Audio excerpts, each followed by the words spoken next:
मुक्त इलेक्ट्रॉनों की यादृच्छिक गति, अनुगमन वेग, माध्यमिक पथ तथा शांति काल। Random motion of free electron, drift velocity, mean free पथ एंड रिलैक्सेशन टाइम, शांति काल। तो धातुओं में मुक्त इलेक्ट्रॉन धातु के स्थिर धन आयनों के बीच के रिक्त स्थान में उच्च ऊष्मीय वेग 10⁵ मीटर पर सेकंड से अनियमित गति करते हैं। गति करते समय मुक्त इलेक्ट्रॉन बार बार धन आयनों से टकराते हैं और प्रत्येक टक्कर के पश्चात उनके गति की दिशा बदल जाती है। यहाँ पर उपयोग किया गया है धन आयन का। तो धन आयन चूँकि धातु के परमाणुओं से कुछ इलेक्ट्रॉन अलग होकर मुक्त अवस्था में रहते हैं, इन परमाणुओं पर धन आवेश होता है, इसलिए इन्हें परमाणु न कहकर धन आयन कहा जाता है। तो किसी मुक्त इलेक्ट्रॉन द्वारा दो क्रमागत टक्करों के बीच चली गई माध्य दूरी को इलेक्ट्रॉन का माध्य मुक्त पथ मीन फ्री पथ और टक्करों के बीच लगे समय को शांति काल रिलैक्सेशन टाइम कहते हैं। मुक्त इलेक्ट्रॉनों की गति की दिशा प्रत्येक टक्कर के पश्चात बदल जाती है। ये यहाँ पर बताया गया आपको कि जब इलेक्ट्रॉन बार बार धन आयनों से टकराते हैं और प्रत्येक टक्कर के पश्चात उनके गति की दिशा बदल जाती है। तो जब प्रत्येक टक्कर के पश्चात उनके गति की दिशा बदल जाएगी तो उस कंडीशन में सभी इलेक्ट्रॉनों का औसत ऊष्मीय वेग शून्य होता है। जब औसत ऊष्मीय वेग शून्य होगा तो कैसे शून्य होगा, इसको देखिए।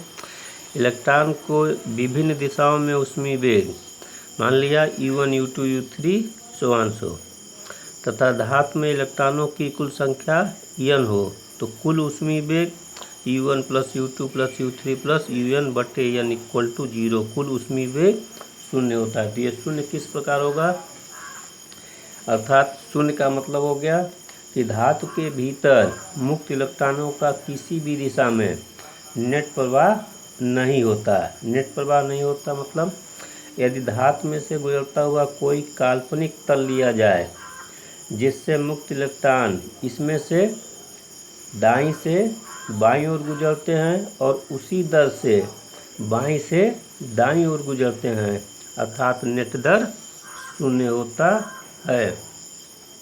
और इस दशा में धातु चालकों में मुक्त इलेक्ट्रॉनों के अनियमित वेग का चालक में धारा प्रवाह के लिए कोई योगदान नहीं होता है।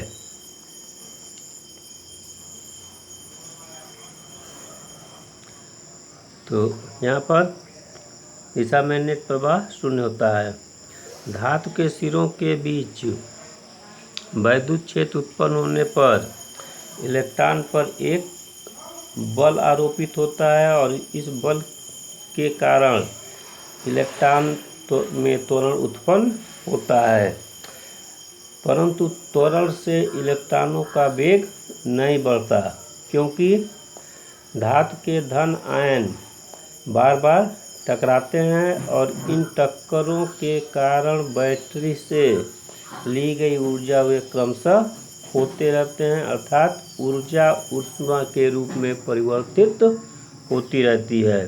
तो इस प्रकार धातु के तार के सिरों पर उत्पन्न वैद्युत क्षेत्र के कारण मुक्त इलेक्ट्रॉन पर आरोपित वैद्युत बल इलेक्ट्रॉन को त्वरित गति नहीं प्रदान करता। तो ये नहीं प्रदान करता, तो ये भी बताया आपको कि इलेक्ट्रॉनों का वेग नहीं बढ़ता क्योंकि धातु के धन आयन बार बार टकराते हैं और टक्करों से बैटरी से ली गई ऊर्जा क्रमशः होते रहते हैं, अर्थात ऊर्जा ऊष्मा के रूप में परिवर्तित होती रहती है।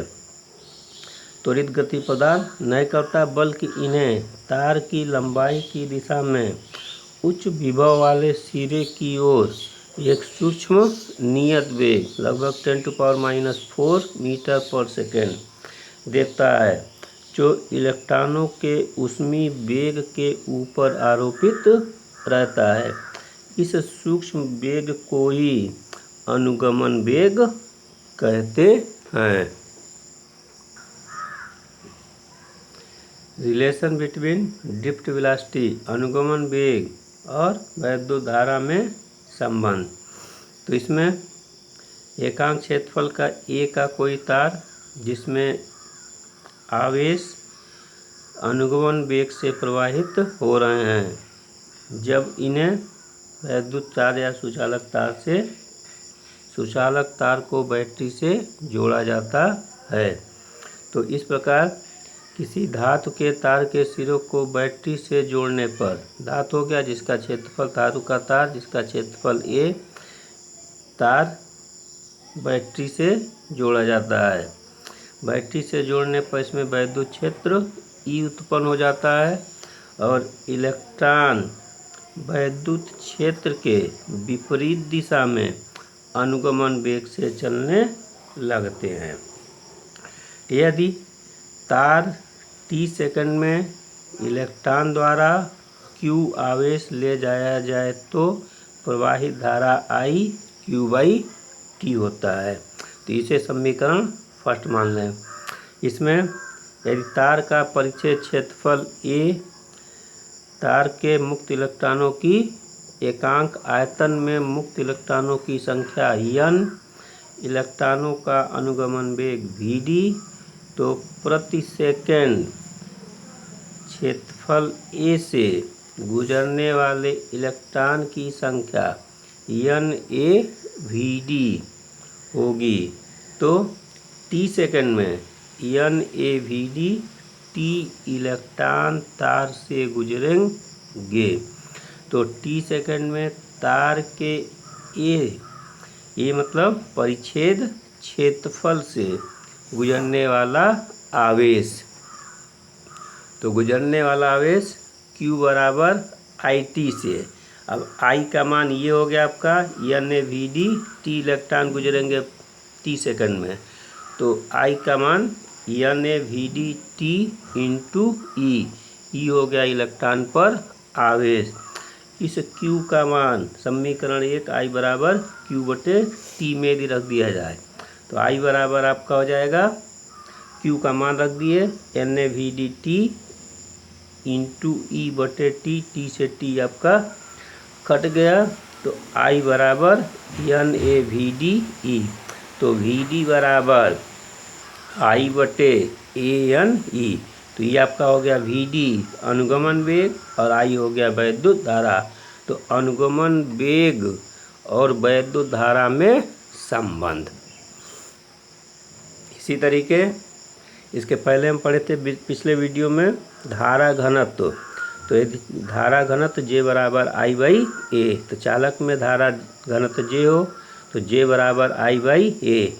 I का मान हम ऊपर वाले समीकरण से यदि रख दिया जाए, I बराबर है आपका NaVd t, तो NaVd E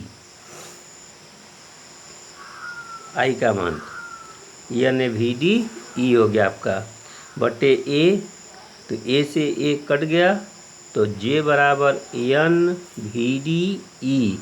तो Vd बराबर आपका हो गया J/NE और ये मान हो गया आपका Vd अनुगमन वेग और J हो गया धारा घनत्व। तो अनुगमन वेग तथा धारा घनत्व में संबंध।